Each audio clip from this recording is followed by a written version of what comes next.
या ब्रो, ग्लेनवॉक या single malt whisky या स्कॉच, खाने को भी साथ में ले आऊँ? क्या बात कर रहा है, पैसे नहीं है तेरे पास? जस्ट लीव इट मैन, मैं हूँ ना, मैं ले आऊँगा, डोंट वरी। तो छोटा भाई है यार, कोई दिक्कत नहीं है, मैं ले आऊँगा। Hello everyone, my name is Viraj and I am back with another social issue, दारू से दोस्ती तक का सफ़र। तो आज हम बात करेंगे ऐसे एक सोशल इशू की जिसमें हम जानेंगे सिर्फ दारू वाली दोस्तियां ही क्यों लंबी चलती हैं, उनके पीछे के रीजंस डिकोड करेंगे।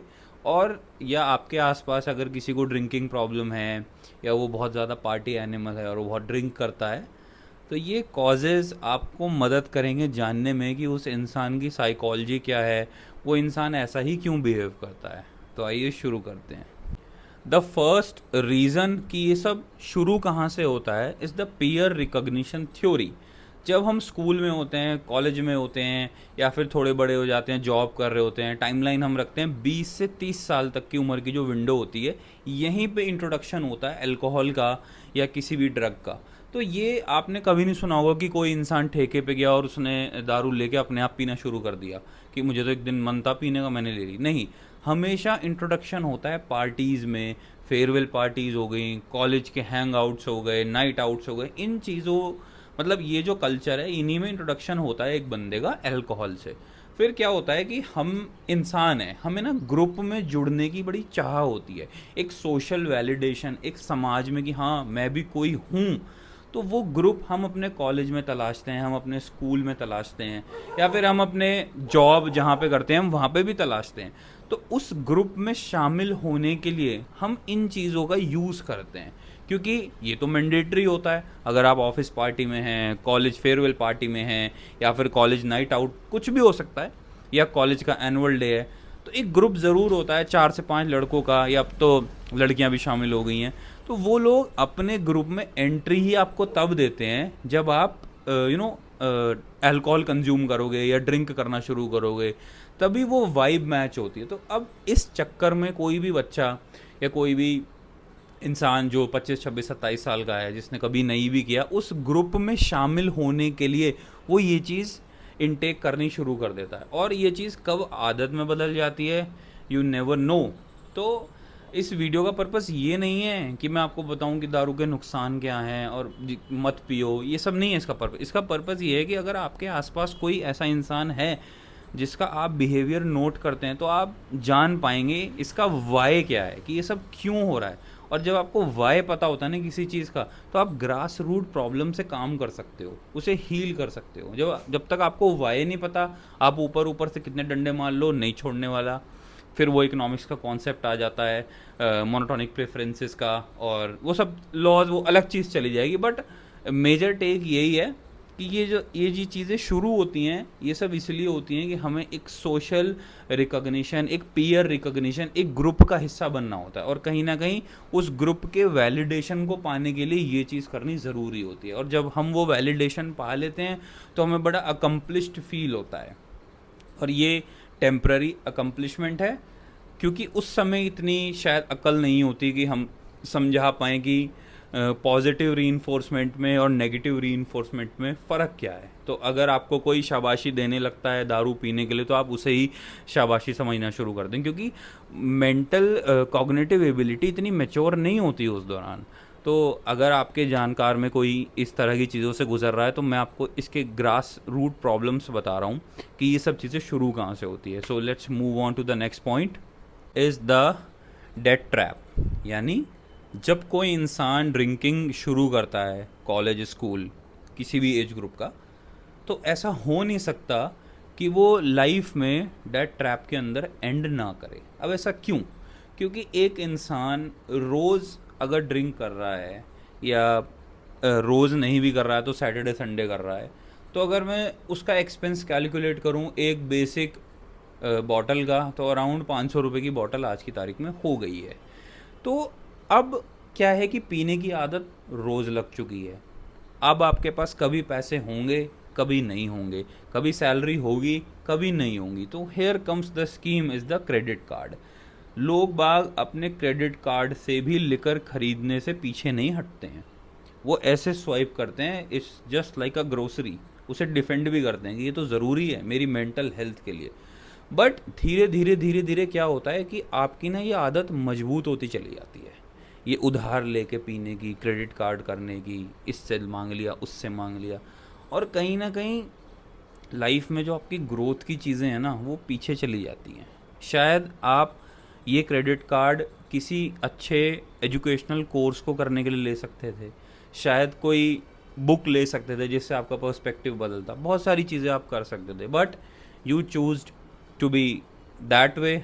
सो आप एक ना एक दिन लाइफ में डेट ट्रैप में एंड करने ही वाले हो। और इतने ह्यूमंगस नंबर्स आप गूगल कर सकते हैं कि इंडिया में कितना लोगों का घर बर्बाद हो रहा है इस लिकर की आदत के चक्कर में। वो उधार ले लेके अपने पड़ोसी से, या बहुत सारी चीज़ें हैं। अगर मैं टीयर 2 और टीयर 3 सिटीज़ की बात करूं, वहाँ पे बहुत बुरा हाल है। टीयर 1 में फिर भी लोग एजुकेटेड इनफ हैं तो इतनी चीज़ें हमें देखने को नहीं मिलती हैं, बट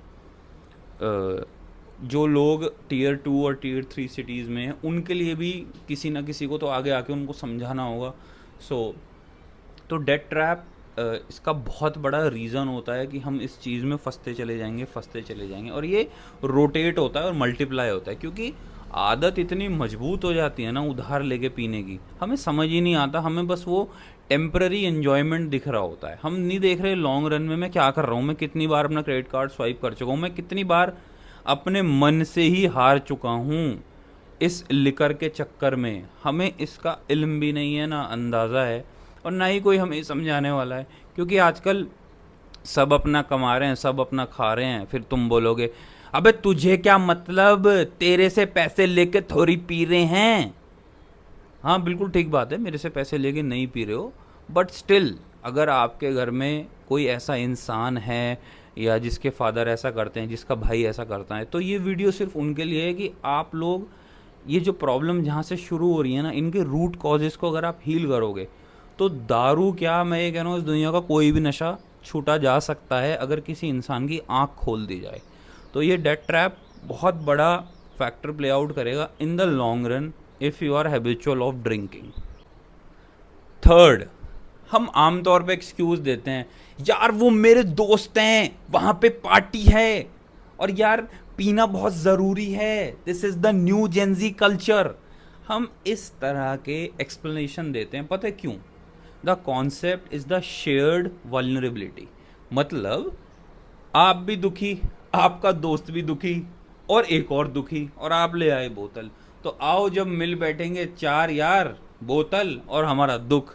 तो एक तरह की ना एक रिलेशनशिप एस्टैब्लिश हो जाती है ऐसे इंसान की जो हैबिचुअल ड्रिंकर हो जाता है अपने दोस्त में बैठना, क्योंकि वो लोग अपनी शेयर्ड वल्नरेबिलिटी को ही डिस्कस करते हैं कि कौन लाइफ में कितना ज़्यादा दुखी है, और उसका इलाज तो यही है कि हम ग्लास बनाएं, पैग बनाएं, बर्फ़ डालें, और एक एक खुशी की, एक हैप्पीनेस की फीलिंग डेवलप हो। क्योंकि रियल लाइफ में तो हम कुछ नहीं कर रहे हैं, हम अगर 5 दिन नौकरी भी कर रहे हैं तो छठे दिन हम ग्लास सजा के बैठ रहे हैं।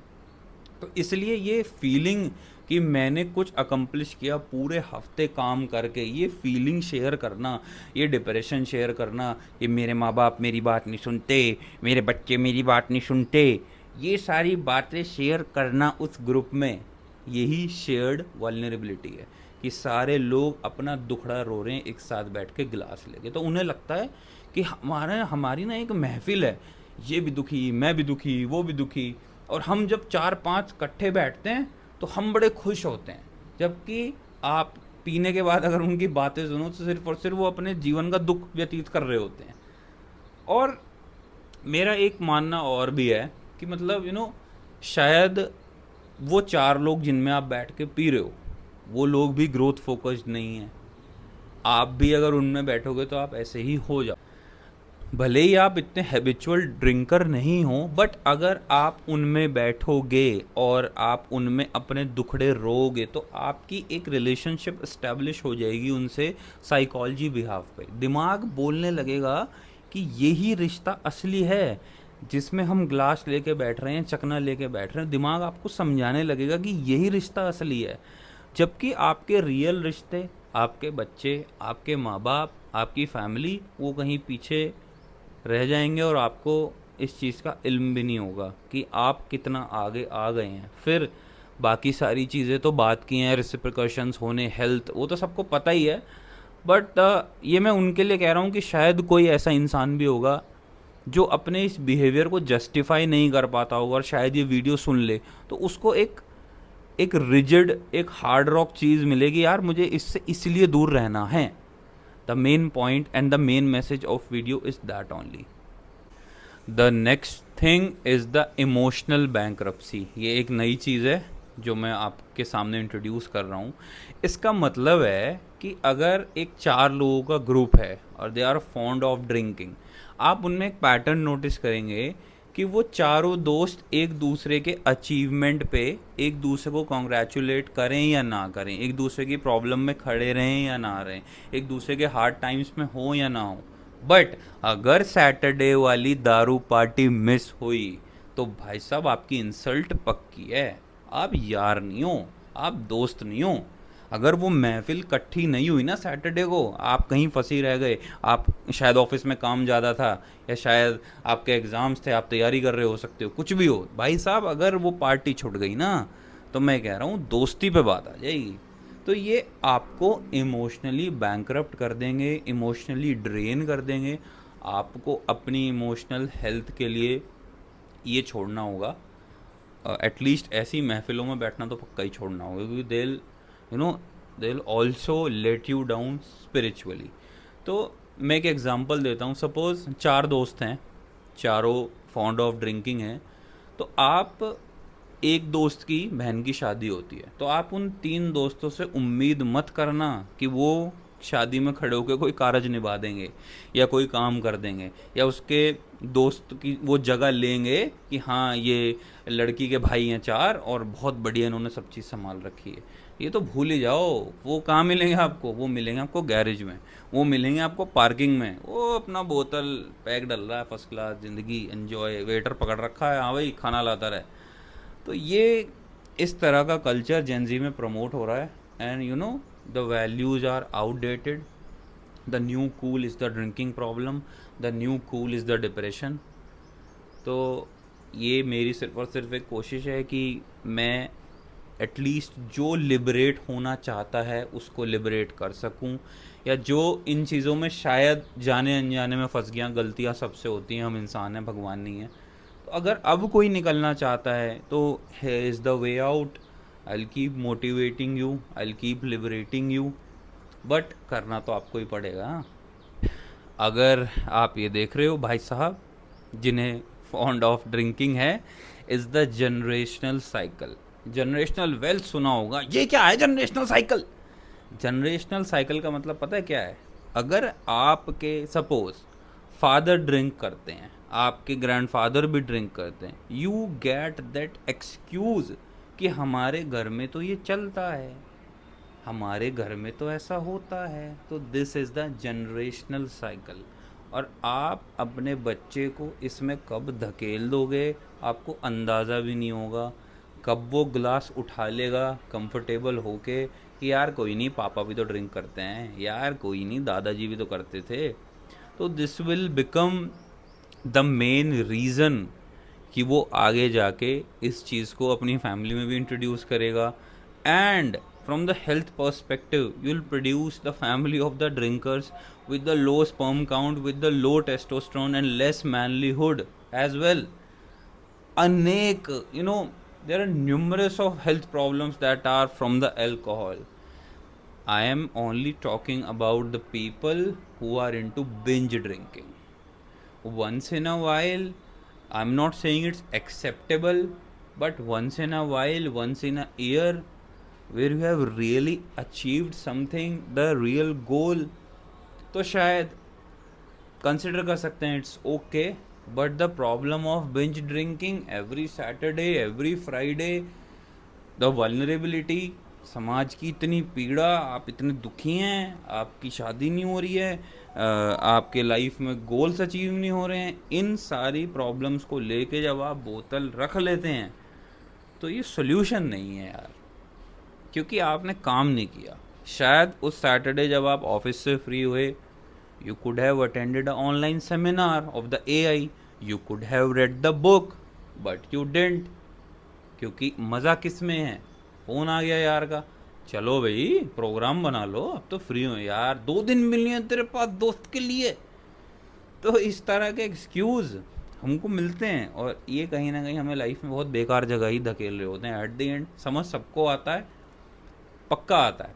36-37 जब एज हो जाती है तब समझ आता है कि लाइफ में क्या खो दिया, कौन से ग्रोथ ईयर्स थे, कहाँ मैं अपने इंटेलेक्ट को बढ़ा सकता था। और ये बेकार सी चीज़ आज भी मार्केट में मिल रही है, 50 साल बाद भी मिलेगी, 60 साल बाद, ये कहीं नहीं जा रही है। लेकिन आपका टाइम बहुत इम्पॉर्टेंट है, योर क्लॉक इज़ टिकिंग, तो you have to think about it कि आप अपना समय कहाँ दे रहे हो। और मेरी कोशिश यही होती है कि अगर कोई भी इंसान मेरी वीडियो को क्लिक कर रहा है या मेरे कंटेंट को कंज्यूम कर रहा है, वो कुछ ना कुछ लेके ही जाए, वो कुछ ना कुछ वैल्यू लेके ही जाए, वो कुछ ना कुछ अपने अंदर एक ऐसी मोटिवेशन या फायर लेके ही जाए कि हाँ आई वॉन्ट टू ग्रो। तो that's all. Next is the collective downfall. Collective downfall का मतलब पता है क्या, कि ये जो पीने वाली महफिल होती है ना, इसमें से आप देखना कोई भी हाई अचीवर नहीं होने वाला, कोई भी। ये सब ना क्रैब्स हैं, एक दूसरे की टांग खींच रहे हैं, एक दूसरे को नीचे खींच रहे हैं। अगर कोई इंसान सोचेगा भी ना छोड़ने की, तो उसे पता है कैसे कैसे उसको एग्जाम्पल देंगे। अबे तू मर्द नहीं है क्या, हैं हाथ तू नहीं पी रहा। इस तरह के एग्जाम्पल उसको दिए जाएंगे, ताकि जो उसने मन भी बनाया था ना छोड़ने का, वो छोड़ ना पाए। तो ये पूरा ग्रुप जो है ये कलेक्टिव डाउनफॉल का है, इसमें कोई भी हाई अचीवर नहीं होने वाला है। और अब ये मत समझना हाई अचीवर का मतलब कि किसके पास कितना पैसा है, भाई हमारी तो चारों की अच्छी सैलरी आती है। No, the point is not that. The point is about the intellectuality, the point is about the spirituality, the point is about the conduct of behavior, the point is about the experience of life. कमाना, पैसा लाना और Saturday को बोतल खोल लेना, ये आप अपने को एक्सक्यूज़ दे रहे हो। मैं तो इंडिपेंडेंट हो गया, अब तो कुछ भी करूँगा। भाई तू कुछ भी कर सकता था, बिल्कुल ठीक बात है, बट तू अच्छी चीज़ें भी चूज़ कर सकता था। चॉइस तेरी है। मैंने कहा ये सिर्फ वीडियो उनके लिए है जो कोशिश कर रहे हैं इस चीज़ से निकलने की, या जिनके आसपास कोई ऐसा व्यक्ति है जो उसे निकालना चाहते हैं इन चीज़ों से। ये उसके लिए नहीं है जिसको सब कुछ पता है। भाई आप तो 1% में हो ही, तो आपको तो ज़रूरत नहीं है। ये 99% लोगों के लिए जो अपने आप को आम जनता मानते हैं, जैसे मैं, आप, कि यार हम आम लोग हैं, अगर हमने अपने दिमाग को भी सही से यूज़ नहीं किया ना, तो हम लाइफ में बहुत पीछे रह जाएंगे। Because we do not come from the privilege families, we do not come from the nepotism background. So हमारे पास सिर्फ एक ही चीज़ थी, हमारा दिमाग, हमारे स्किल्स। और उसमें भी मैंने अपने आप का टाइम कहाँ वेस्ट किया। सैटरडे को ऑफिस से थक के बॉटल ला के उन 4 गधे यारों में बैठ के मैंने अपना टाइम वेस्ट किया। तो भाई this is the eye opener for you, if you are listening. निकल वहाँ से जितना जल्दी हो सके।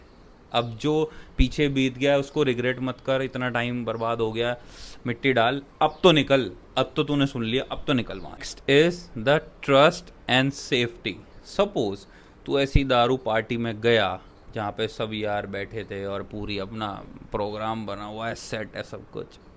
आई want to ask you one thing, जब सब ने पी ली, सब बहुत नशे में हैं, शायद तेरे फ़ोन में तेरी वाइफ का फ़ोटो भी है, तेरे फ़ोन में तेरे बच्चों का फ़ोटो भी है, वाइफ नहीं है तो शायद गर्लफ्रेंड है, या बहुत सारे ऐसे प्राइवेट मोमेंट्स हैं जो शायद तू किसी से शेयर नहीं करना चाहता।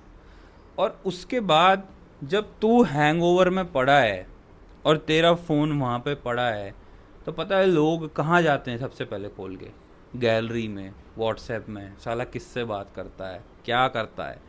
तो क्या तू उन दोस्तों पे इतना ट्रस्ट करेगा कि अगर तेरा फ़ोन पीछे से उन्होंने खोल लिया और वो कोई गलत हरकत ना करें, या तेरी वाइफ को या तेरी गर्लफ्रेंड को या तेरी सिस्टर को या किसी भी चीज़ को जो तू प्राइवेट रखना चाहता है, उस पर वो तेरे को बाद में ह्यूमिलेट ना करें क्योंकि तू तो पी के सो गया था। बाद में जब तू अगले दिन उठा तो तेरे को वो ह्यूमिलेट कर रहे हैं, तेरे प्राइवेट्स मोमेंट्स उन्होंने देख लिए, और जब उन्होंने देख लिए तो वो तेरे अगेंस्ट भी तो यूज़ कर सकते हैं ना उस चीज़ को। तो यार वो कहाँ से तेरे दोस्त हैं, कहाँ से, आई मीन। और नेक्स्ट चीज़, चल अगर तू पार्टी में अपनी गाड़ी लेके गया है और वो लोग पीने के बाद तेरी गाड़ी चला रहे हैं, उसे उसे ठोक रहे हैं, उसका बुरा हाल कर रहे हैं, उसमें खाना गिरा रहे हैं, you know they are just trying कि तू कितना नीचे जा सकता है, दे आर जस्ट ट्राइंग कि तेरी प्रॉपर्टी को कितना डैमेज हो सकता है। तो ये कहाँ से दोस्त हैं? कोई दोस्त सच्चा ऐसा करेगा कि मेरे यार का नुकसान हो जाए हैं, और फिर उस चीज़ को नाम दिया जाएगा कि हम मेमोरीज़ बना रहे हैं। यार काहे की मेमोरीज़ बना रहे हो तुम? जिसके साथ बैठ रहे हो तुम उसी का नुकसान कर रहे हो। तुम क्या दोस्त हो यार? तुम कुछ दोस्त नहीं हो भाई, तुम दोस्त की शक्ल में ना शैतान हो। तो भाई आई वुड सजेस्ट कि अगर भाई तेरे साथ ऐसा होता है, this is something which is rarely spoken. तो मैं ये इसलिए बता रहा हूँ क्योंकि लोग महसूस सब करते हैं बट बोल नहीं पाते, तो मैं उस चीज़ को बोलूँगा आपके आगे।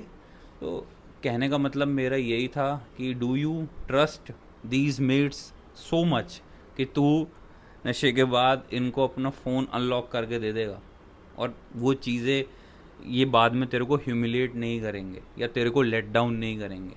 तेरा आंसर नो ही होगा, और तुझे भी पता है कि क्यों होगा। और you can not even tell your family, your wife, your spouse, your girlfriend कि मैं वहाँ उनके साथ बैठा हूँ। क्या तू उनको वीडियो कॉल करेगा? नहीं करेगा ना, क्योंकि भाई फीमेल्स हर किसी की नीयत जानती हैं। तेरी बहन, तेरी मम्मी, तेरी वाइफ या तेरी गर्लफ्रेंड जानती है कि तू उन गलत लोगों में बैठा है, और वो तुझे इसीलिए रोकती हैं। बट तुझे तो वो फीलिंग आ रही है ना सेल्फ अकम्पलिशमेंट की, सोशल आइडेंटिटी की है, तो भाई हैं, भाई वाई नहीं है भाई, काम खराब है भाइयों का। ठीक है, खुशी के दिनों में ये भाई वाई सारे मिलेंगे। जिस भी दिन तूने फ़ोन करके बोला ना भाई पापा की तबीयत ठीक नहीं है, हॉस्पिटल में हूँ, पैसे चाहिए, सब गायब। या तेरा प्रमोशन होना होगा या तेरे करियर में किसी तरह की हेल्प करनी होगी, कोई भी नहीं दिखने का। लेकिन हाँ, सैटरडे को तो पक्का दिखेंगे। भाई नहीं है क्या? तो भाई ऐसे भाइयों से बचो और ऐसे भाई बनाओ जो जिनके पास थोड़ी विजडम है, जिनके पास थोड़ी नॉलेज है। मुझे बना लो, कमेंट्स में लिख दो, लाइक कर दो, शेयर कर दो, सब्सक्राइब कर दो।